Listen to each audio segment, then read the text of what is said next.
बनेंगे, क्या चर्चा हुआ है इस विषय पे? आज हमारा मीटिंग, हम कैसे थानसा को आगे ले जाएंगे, कैसे अपने लोगों का भविष्य के बारे में बात करेंगे, उसके बारे में बात किया गया है। पोस्ट पद हमारे लिए इंपॉर्टेंट नहीं है, वो हम लोग ड्यू कोर्स में अपना डिसीजन लेंगे। आज हमारा मीटिंग है कि हमको अपने लोगों के साथ गद्दारी नहीं करना है और जिस सिद्धांत से हमारे लोगों ने हमें चुना है, आज वो वादा को हमको नहीं भूलना है। इसके लिए हमने बात किया। We are fighting as Tiprasa people, we are fighting for a दफा and we should not forget that. इसके लिए आज मीटिंग हुआ। आपने बोला था कि हर मेंबर के साथ बात करने के बाद सिलेक्ट करेंगे सीएम। आप लोगों को सीएम ज्यादा इंपॉर्टेंट है। मुझे अगला 50 साल तक तिपरासा का अधिकार के लिए बात करना ज्यादा इंपॉर्टेंट है। जिस दिन अधिकार आ जाएगा उस दिन हम भी दूसरे पॉलिटिकल पार्टी जैसा पॉलिटिक्स डिस्कस करेंगे। लेकिन Tipra Motha is also movement for a better future for a people. तो हमने उसके बारे में बात किया है। आपने शायद सुना भी होगा कि हम लोग ने क्या डिसीजन लिया है। संकल्प है कि हम लोग अपने लोगों के लिए बात करेंगे और हम लोग नहीं डरेंगे अपना बच्चे का अधिकार के लिए बात करने के लिए। सर, जो पिछले 5 साल जो काम आपने नहीं कर पाए, वो काम पे भी चर्चा हुआ है कि वो काम जल्दी जिस दिन आप तिपरा मोथा ज्वाइन करेंगे आपको समझ में आएगा कि तिपरा मोथा के पार्टी के अंदर हम लोग क्या बात करते हैं। ये आप जो बात कर रहे हैं वो दूसरे पार्टी का बात है।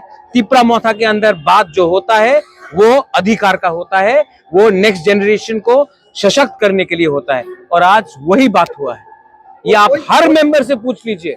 हमने ना पोस्ट के बारे में बात किया, ना सैलरी के बारे में बात किया, ना डिपार्टमेंट्स के बारे में बात किया।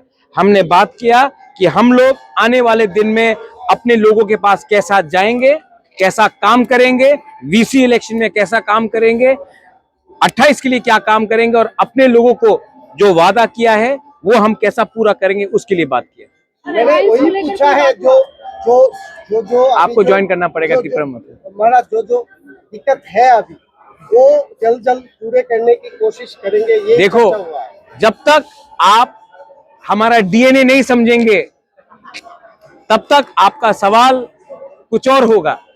आपको हमारा डीएनए समझना पड़ेगा। हमने कैंसर का सर्जरी किया है। जब कैंसर नहीं रहता है तब हम शरीर को स्ट्रॉन्ग करते हैं। हमारा शरीर क्या है, हमारा फाउंडेशन क्या है? Our foundation is the future of our indigenous people of Tripura, and we have discussed this in threadbare. If we all remain united and we speak in one voice for our next generation, for our jati, we will achieve something. If we discuss only post, if we discuss only position, then we will not achieve anything. So we have said that our focus should be on how to make our dofa strong. कई जगह पर violence हुआ है, इस पर क्या बनेगा? हमने बोल दिया है कि जो मार खा रहा है वो भी तिपरासा है और जो मार रहा है वो भी तिपरासा है। तो क्या फायदा होता है? हमें ये नहीं करना चाहिए। आपने जिसको भी वोट किया हो वो आपका अधिकार था, लेकिन तिपरासा को तिपरासा से, हिंदुस्तानी को हिंदुस्तानी से, बंगाली को हिंदुस्तानी से, तिपरासा से, हम लोग त्रिपुरा के लोगों को एक दूसरे से फाइट करके किसी का फायदा नहीं होगा। इलेक्शन खत्म हो चुका है। हमको एक अलग त्रिपुरा बनाना है जिसमें वायलेंस में ध्यान नहीं, नौकरी में, डेवलपमेंट में और अधिकार में ध्यान होना चाहिए और उसके बारे में हम बात करेंगे। सपोर्ट का वो गवर्नर नोटिफाई करेगा और जैसे गवर्नर नोटिफाई करेगा वो पब्लिक डॉक्यूमेंट होगा और तब हम लोग अपना काम करेंगे। वो